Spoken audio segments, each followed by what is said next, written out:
Je rêve tellement d'habiller Aya Nakamura, la reine de France. J'aime sa personnalité, j'aime sa confiance en elle. Elle a super confiance en elle. Et puis je la trouve magnifique. Quand je regarde Aya, je pense à une robe sexy. Quand je la vois, je vois une femme sexy, une femme chic. Déjà pour moi, le chic, c'est savoir qui on est et elle sait qui elle est. Du coup, j'aimerais mettre tout ça dans une seule tenue et la faire porter. Bonjour Brit, moi c'est Ahmed Bangora, je suis designer, mannequin et aujourd'hui vous allez assister à la confection d'une tenue de star.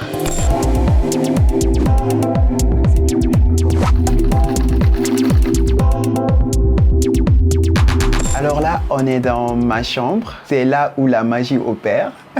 On commence par quoi? Déjà, on va commencer par le dessin d'un croquis. Et aujourd'hui, on fait la tenue d'une grande star guinéenne, Kelly Kawa Bintou, comme d'habitude. Je vais lui proposer une robe de soirée, une robe longue, une robe noire, mélangée avec du lépi, du textile guinéen. Et je vais essayer de faire bonne impression avec Brut, sinon d'habitude, je suis super lent. Déjà, moi, pour les croquis, je commence par la tête.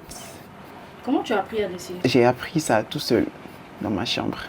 À quel âge? Je devais avoir 6 à 5 ans. Alors il faut savoir que pour moi la mode ça a été une porte d'échappatoire parce que quand j'étais plus jeune j'étais quelqu'un de réservé, timide tout le temps dans ma chambre. J'ai commencé à dessiner petit à petit mais au début je savais même pas ce que je voulais. Moi c'était juste un moyen pour moi de m'échapper, d'être libre, d'exprimer mes émotions à travers des dessins. J'étais à la maison, on me posait tout le temps des questions. Mais pourquoi toi tu dessines jamais les dessins de voitures, maisons? T'es juste là à dessiner les dessins de filles. Ma maman, elle était passionnée de mode quand elle était plus jeune. Du coup, elle répondait à ma place. Elle disait, ouais, il veut devenir styliste, lui, là. Du coup, j'ai décidé de me renseigner, vu que j'avais des tantes qui avaient énormément voyagé. Du coup, à chacun des voyages, elle ramenait des magazines de mode. C'est à travers ces magazines-là que j'ai découvert le monde de la mode. Déjà, moi, j'ai grandi avec mes grands-parents. Du coup, dès que j'ai découvert la mode et puis tout ce qui allait, je me suis carrément renseigné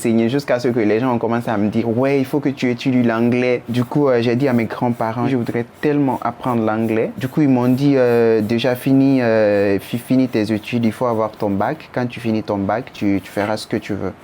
Crayon là ça donne pas, je vais faire avec un bic. Et après le bac, j'ai entamé des procédures de voyage pour voyager. J'étais à Dabola. Après, je suis venu à Conakry et tout. Mais à Conakry aussi, j'ai un peu duré ici. Je me sentais pas à ma place. J'ai fait des procédures de visa, mais malheureusement, j'ai pas eu le visa. J'ai commencé à faire des défilés. Du coup, j'ai un peu commencé à me faire connaître à travers mon style. Là, c'est fini? Yeah. Et donc, après cette étape-là, c'est quoi la prochaine étape? Je vais signer. C'est toujours important de signer. Ouais. Donc tu collectionnes tous tes dessins comme ça? Oui, oui. On passe à quoi? À la découpe. Tissu que j'ai acheté. Et après, j'ai mélangé avec ça, du lépi. Ça, c'est un textile guinéen. Cette tenue, ça va me prendre 12 heures.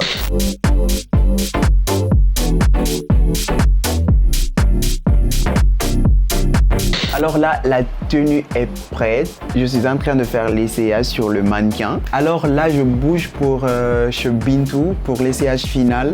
Et s'il y a des petites retouches à faire, après on va gérer ça.